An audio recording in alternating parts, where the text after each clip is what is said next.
Много важно и окриляващо е, когато има кой да те подкрепи. Не дейте да чакате подходящия момент.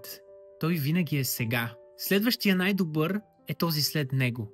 Това да чакаме, когато сме готови, често е страх под прикритие. Страх ни от резултатите.